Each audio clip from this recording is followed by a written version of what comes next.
মারণ রোগে আক্রান্ত ফুটফুটে একরত্তি শিশুকন্যা 16 কোটি টাকা ব্যয় করলে বেঁচে যাবে প্রাণ। মেয়ের জীবন ফিরে পেতে মুখ্যমন্ত্রী মমতা বন্দ্যোপাধ্যায়ের কাছে আর্তনাদ বাবা মায়ের। 10 থেকে 15,000 শিশুর মধ্যে একমাত্র একজনই আক্রান্ত হয় এই বিরল রোগে। হ্যাঁ, এমনই এক জটিল রোগে আক্রান্ত হয়ে এখন দিশেহারা নদিয়ার রানাঘাটের ছোট্ট অস্মিকার পরিবার। বয়সটা মাত্র 10 মাস, আর 6 মাসে এই রোগে আক্রান্ত হয় শিশুকন্যা।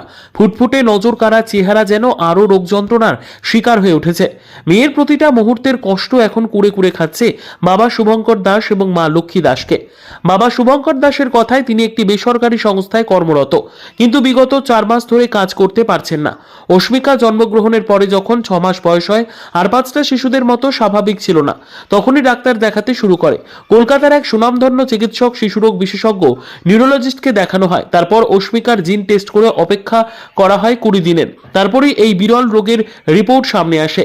জানা যায় অস্মিকা স্পাইনাল মাস্কুলার অ্যাট্রোফি টাইপ 1 রোগে আক্রান্ত। এরপর মেয়েকে নিয়ে সুদূরে চলে যান ব্যাঙ্গালোরে। সেখানেও হলো না সমাধান। চিকিৎসকরা জানিয়ে দেন এই রোগের ওষুধ নেই ভারতে। চিকিৎসকদের এই কথা শুনে দিশাহীন হয়ে যান তারা। পরবর্তীতে জানতে পারে আমেরিকার ইন্টারন্যাশনাল নোভাটিস নামক একটি কোম্পানি এই মারণ রোগের ওষুধ তৈরি করেছেন, যার মূল্য 16 কোটি টাকা। চিকিৎসকদের কথায় প্রেসক্রিপশনের ভিত্তিতে ওষুধটি ভারতে ইম্পোর্ট করা যেতে পারে। সেখানেও রয়েছে সময়সীমা। 1.5 বছর বয়সের মধ্যেই মারণ রোগের ওষুধ ব্যবহার করতে হবে অস্মিকাকে, না হলে হয়তো আর শেষ রক্ষা করা যাবে না।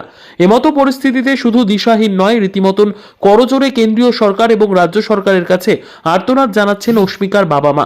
সোশ্যাল মিডিয়ায় মেয়ের জটিল রোগের কথা ছড়িয়ে পড়তেই অনেকেই আসছেন অস্মিকাকে দেখতে, করছেন সাধ্যমতো সাহায্য। কিন্তু এত বড় জটিল রোগের সমাধান কি করে করা সম্ভব? 16 কোটি টাকা কিভাবে জোগাড় করবেন তারা? যতদিন যাচ্ছে ততই নষ্ট হচ্ছে সময়। শিশুকন্যার মা লক্ষ্মী দাস রাজ্যের মুখ্যমন্ত্রী মমতা বন্দ্যোপাধ্যায়ের উদ্দেশ্যে করজোড়ে আবেদন করছেন তাদের পাশে একটু দাঁড়ানোর জন্য। কারণ সাধারণ পরিবার হয়ে এত টাকা কিভাবে জোগাড় করবেন তারা? কি বলছেন মা লক্ষ্মী সরকার দাস ও বাবা শুভঙ্কর দাস, শুনুন। আপনার তো কন্যা সন্তান, এই যে জটিল রোগ যখন ধরা পড়েছে, তারপর তো বিভিন্ন জায়গায় গেছেন চিকিৎসা করতে, এখনো পর্যন্ত কোনো সুরাহা মিলেছে আপনাদের? আমরা নানান জায়গায় যেখানে আশার আলো দেখেছি সেখানে আমরা ঘুরেছি, কিন্তু কোথাও মানে সবাই সব জায়গা থেকে একটাই ট্রিটমেন্ট, মানে রোগ তো নির্ণয় করা হয়ে গেছে, রোগটা কি একটাই ট্রিটমেন্ট এখন। ওকে দিতে হবে একটা ইঞ্জেকশন আছে যেটার দাম 16 কোটি টাকা, জেল চশমা, যেটা হচ্ছে মানে জিন থেরাপি। ওটা দিলে ও নর্মাল বাচ্চাদের মতন আবার সুস্থ হবে। এই ওষুধ কোথায় পাওয়া যাবে? এই ওষুধ আমাদের ইন্ডিয়ার মধ্যে নেই, ওটা আমেরিকা দিয়ে ইম্পোর্ট করে আনতে হবে। কি চাইছেন আপনারা? আমরা এটাই চাইছি যে মাননীয় মুখ্যমন্ত্রী যে আছেন সে যেন আমাদের দিকে মুখ তুলে চায়, যাতে আমার মেয়েটা আমাদের দিকে যদি মুখ তুলে চায় তাহলে আমার মেয়েটা আশার আলো দেখতে পারবে, আমরাও আশার আলো দেখতে পারবো। আমার মেয়ে যেন সুস্থ সবলভাবে জীবনযাপন করতে পারে। বয়স কত?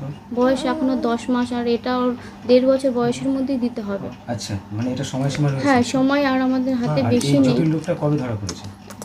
ওর বয়স যখন 4 মাস তারপর থেকেই ধরা পড়েছে যে এতগুলো মাস আপনারা ছোটাছুটি করছেন? হ্যাঁ, আমরা তো বাড়িও থাকতে পারছি না, এখানে সেখানে, মানে যেখানে আমরা যেটা মানে মূল দরকার আপনাদের অর্থ। হ্যাঁ, এখন মূল দরকার আমাদের অর্থ। ওটা হলেই ও আবার নর্মাল বাচ্চাদের মতন আবার জীবনযাপন করতে পারবে। আমি হাত জোর করে আপনাদের সবার কাছে বিনীত নিবেদন করব যে এই ভিডিওটা, এই বার্তাটা যেন মাননীয় মুখ্যমন্ত্রীর কাছে পৌঁছায়। আপনার নাম? আমার নাম লক্ষ্মী সরকার দাস। দাদা, আপনার কন্যা সন্তানের বয়স কত হয়েছে? ওর 10 মাস প্লাস, 10-15 দিন মতো এখন বয়স। ওই যে জটিল রোগ, এটা কীভাবে ধরা পড়লো? 4 মাস পর্যন্ত সমস্ত কিছু ঠিকঠাক ছিল। 4 মাস পর আস্তে আস্তে ওর পায়ের মুভমেন্টটা পুরোপুরি চলে যায়। তো সেটা দেখার পর আমাদের, তাছাড়া 5 মাস বয়সে বাচ্চারা মেনলি উল্টাতে পারে বা উবুড় হতে পারে নিজে নিজে, তো সেগুলো কিছুই করতে পারতো না। সেটা দেখার পরে আমাদের একটু মনে হয়েছিল কোনো একটা প্রবলেম হচ্ছে ওর, তার জন্য আমরা ডাক্তার দেখাই। তারপরে ডাক্তার ওকে দেখে আমাদেরকে বলে যে কলকাতাতে একটা নিউরোলজিস্টকে দেখাতে, বাচ্চাদের নিউরোলজিস্ট। তো আমরা দেখানোর পর ওনাদের কিছু টেস্টের মাধ্যমে একটা জিন টেস্ট করানো হয়। সেই জিন টেস্ট থেকে ধরা পড়ে যে এই রোগটা, 20 দিন পর রিপোর্টটা পাই। রিপোর্ট থেকে আমরা জানতে পারি যে ওর এই বিরল রোগটা হয়েছে, যেটা 10,000 বাচ্চার মধ্যে একটা বাচ্চার হয়। কী নাম রোগটার নাম? রোগটার নাম হচ্ছে spinal muscular atrophy type 1, SMA type 1। এই যে জীবনদায়ী ওষুধ, এই ওষুধটা কোথা থেকে পাওয়া সম্ভব? এর যে ইঞ্জেকশনটা আছে সেটা একটা নোভার্টিস বলে একটা মেডিসিন কোম্পানির মানে মেনলি এই ওষুধটা বানায়। আর এই ওষুধটা আমেরিকা থেকে ইম্পোর্ট করে আসছে। মানে ভারতে এই ওষুধ নেই? না, ভারতে এটা অনুমোদিতও নয়, আর ভারতে এটা ম্যানুফ্যাকচারও এটা এখানে হয় না। আচ্ছা, এই যে অতিরিক্ত মূল্য যে ওষুধের দাম, মানে কত টাকা দেয় এটা? এটা 16 কোটি টাকা, মানে আজকের ডেটে এটা 16 কোটি টাকার দাম। কি করেন আপনি? আমি এমত মুহূর্তে যা কাজ করতাম সেগুলো তো করতে কিছুই পারছি না। গত 4 মাস ধরে তো আমি বাড়িতে ওকে নিয়ে ছোটাছুটি করছি, এবং বাড়িতেও আমি ঠিক টাইম মতো থাকতে পারি না। এই যে এত টাকা ব্যয়, মানে এখন কি করবেন, মানে কি চাইছেন আপনারা? আমি তো মানুষের কাছে অলরেডি 4 মাস ধরে একটা ক্রাউড ফান্ডিংয়ের মাধ্যমে টাকা মানুষের কাছ থেকে সাহায্য পাচ্ছি ইম্প্যাক্ট গ্রুপ থ্রুতে। তো আমি এটাই আগামী দিনে চাইছি যে টাকার পরিমাণটা যেহেতু 16 কোটি টাকা, এত টাকা আমি কেন্দ্র সরকার, আমাদের রাজ্য সরকারের কাছে এইটুকুই আপনাদের কাছে আবেদন করছি যে এই টাকাটা যাতে কমানো যায় কোনো রকমভাবে, যাতে আমার সাথে সাথে আরও পরবর্তী যাতে কোনো রকম কোনো বাচ্চার যদি এরকম ধরনের রোগ থেকে থাকে তারা যেন এটার সুযোগ পায়। আর আমি চাইছি যে আমার মেয়ের জন্য এটা কেন্দ্র সরকার থেকে, আমাদের রাজ্য সরকার থেকে জিনিসটাকে যারা ওনারা যদি হস্তক্ষেপ করে তবেই সম্ভব যে এত টাকা বা এই ট্রিটমেন্টটা পাওয়া তাদের, ওনারা একমাত্র পারেন এটা। মানে আপনি রাজ্যের বাইরে চিকিৎসা করতে গেছেন?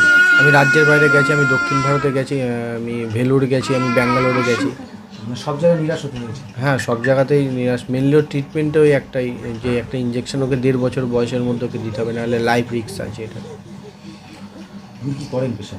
আমি ওয়েবসাইট ডেভেলপমেন্ট করতাম, কিন্তু এমতো অবস্থা আমি 4 মাস ধরে বলতে গেলে কিছুই করতে পারছি না। মেয়ের বয়স কত? 10 মাস 15 দিন বয়সে। কি নাম আপনার? আমার নাম শুভঙ্কর দাস। মেয়ের নাম? মেয়ের নাম আস্মিকা দাস।